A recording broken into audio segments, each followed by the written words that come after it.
Hello friends, welcome to my channel. If you have not subscribed my channel, so please do subscribe. So in this video I am going to share my quant strategy that I followed. और जैसे कि मैंने आपके साथ अपना score card भी share किया हुआ है, तो मेरे RRB PO मेंस में 31 मार्क्स हैं क्वांट में. So how I scored these marks? In this video I am going to share my whole strategy. So let's start the video.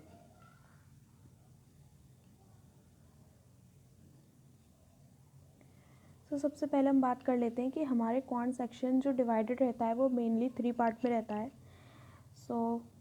सबसे पहले वन वर्ड, यानी कि इसमें हमारे सिंप्लीफिकेशन,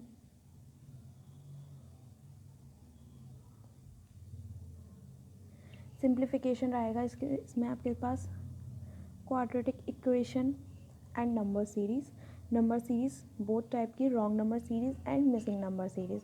तो ये आपके वन वर्ड रहते हैं. और जो आज के एग्ज़ाम में प्री में पैटर्न देखा गया है, तो ये तीनों चीज़ें साथ में नहीं आती हैं. मेनली पीओ के एग्ज़ाम्स में या तो आपको सिंप्लीफिकेशन क्वाड्रेटिक देखने को मिलेगा, या नंबर सीरीज़ सिंप्लीफिकेशन देखने को मिल सकता है, या क्वाड्रेटिक और नंबर सीरीज़. मोस्ट प्रोबेबली जो नंबर सीरीज़ है वो रहता ही है. सिंप्लीफिकेशन और क्वाड्रेटिक में से कोई एक चीज़ आती है. तो आपको इन तीनों पे सबसे पहले अपनी कमांड से कर लेनी है कि आप इनके क्वेश्चंस को स्टार्टिंग, अब आप जितना भी टाइम दे रहे हैं अपने क्वांट सेक्शन को, जैसे कि अगर हम IBPS PO RPPS क्लर्क की बात कर लें, तो उसमें हमारे पास जो 20 मिनट्स रहते हैं, तो आपको कोशिश करनी है कि जितना भी आपको मिसलिनियस पार्ट्स आया हुआ है वो आप स्टार्टिंग के 4 to 5 मिनट्स में बिल्कुल कंप्लीट कर लें. फिर उसके बाद आती है DI वाला सेक्शन. तो DI वाले सेक्शन जो सबसे मेन रहता है, 2 to 3 DIs देखने को मिलती हैं.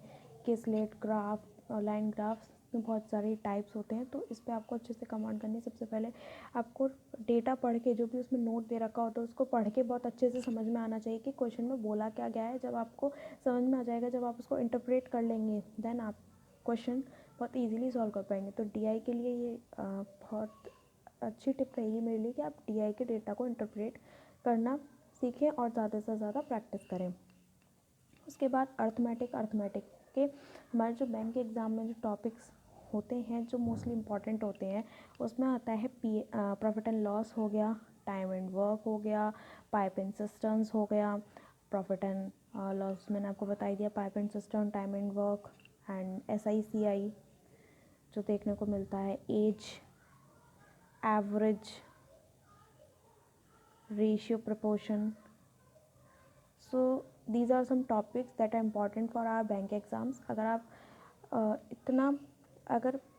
आप बिगनर हैं तो आपको इन चीज़ों पे सबसे पहले ध्यान देना होगा.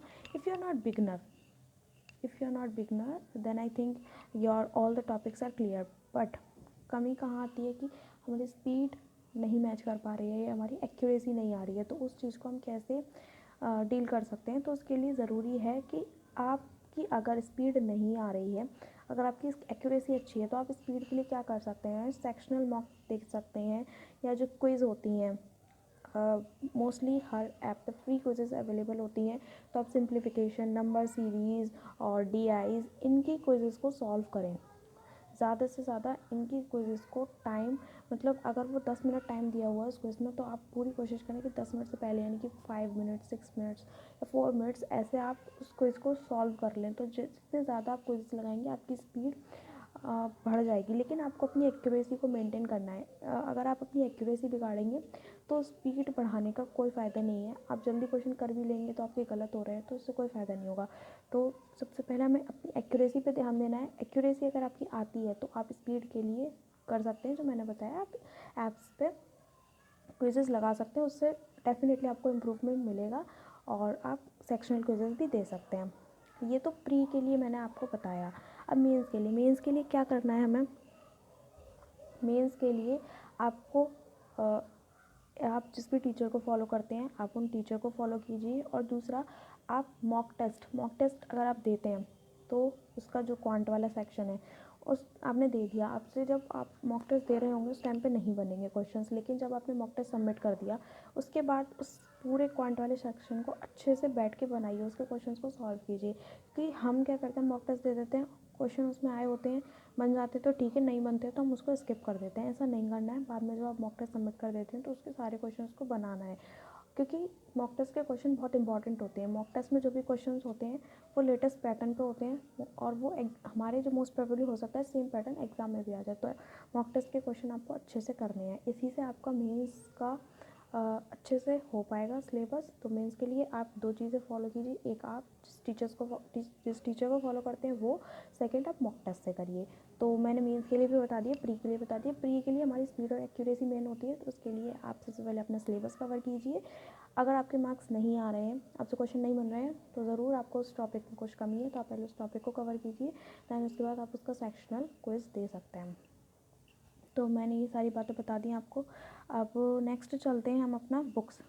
सबसे ज़्यादा डाउट रहता है हम कौन सी बुक फॉलो करें, तो इसमें मैंने यहाँ पे आपको 3 बुक्स दे रखी हैं जिन्हें मैंने फॉलो किया था। तो आप इन दोनों में से कोई एक बुक फॉलो कर सकते हैं। अड्डा की एस क्वांट बहुत अच्छी बुक है, अगर आप इसको फॉलो करते हैं किसी भी, तो आपका वो टॉपिक मतलब बिल्कुल अच्छे से क्लियर हो जाएगा, क्योंकि इसमें हर पार्ट को, हर जो टॉपिक है उसको 4 पार्ट्स में डिवाइडेड करके दिया हुआ है। उसका पहले बेसिक दे रखा है, मॉडरेट दे रखा है, डिफ़िकल्ट भी दे रखा है, प्रीवियस क्वेश्चन भी दे रखे हैं। तो अड्डा की एस क्वांट ये बहुत अच्छी बुक है। मैंने आपको रीजनिंग के लिए भी ये सजेस्ट की थी, एंड क्वांट के लिए भी यही सजेस्ट कर रही हूँ। अगर और आप आर एस अग्रवाल को भी कर सकते हैं, बट जो प्रेफरेंस रहेगी मेरी वो अड्डा एस क्वांट को ही रहेगी। और उसके बाद अगर आपको डीआई में प्रॉब्लम होती है, आपकी डीआई में स्पीड नहीं आ रही है, या आपको डीआई के मटेरियल नहीं मिल रहा है, या फिर आप चाहते हैं कि मैं डीआई को अच्छे से कर लूँ, तो आप अड्डा की डीआई की बुक भी आती है, आप उसको भी रेफ़र कर सकते हैं। इसमें आप ज़्यादा से ज़्यादा क्वेश्चन सॉल्व करिए, टाइमर के साथ क्वेश्चन सॉल्व करिए, तो इससे आपकी डीआई में भी स्पीड आना स्टार्ट हो जाएगी, एक्यूरेसी आना भी स्टार्ट हो जाएगी। हाँ, एक चीज़, टाइमर के साथ आपको क्वेश्चन करना स्टार्ट करना होगा अगर आपकी स्पीड नहीं आती है तो। सो ये बात हो गई बुक्स के बारे में। तो अब आगे बढ़ते हैं। अगला मॉक टेस्ट। मॉक टेस्ट कौन सा फॉलो करना चाहिए, तो मॉक टेस्ट आप कोई सा भी कर सकते हैं, सारे मॉक टेस्ट बेस्ट होते हैं। मैं बता देती हूँ मैंने कौन से फॉलो किए थे। सो मैंने प्रैक्टिस मॉक का मॉक फॉलो किया था, एंड स्टडी नीति। तो आप इनके मॉक को फॉलो कर सकते हैं, और फिर आप जो भी मॉक टेस्ट फॉलो करते हैं आप उसी को फॉलो करते रहिए, क्योंकि सारे मॉक टेस्ट बेस्ट होते हैं। बट ये होता है कि हम जो मॉक टेस्ट ले लेते हैं और जिससे हमें फ़ायदा होता है, हमें वो अच्छा लगने लगता है, तो ऐसा कुछ नहीं है, सारे मॉक टेस्ट अच्छे होते हैं। मैंने प्रैक्टिस मॉक स्टडी नीति को फॉलो किया था। And that's all about this video. Thank you guys. अगर आपको वीडियो अच्छी लगी so please like this video and subscribe my channel. Thank you.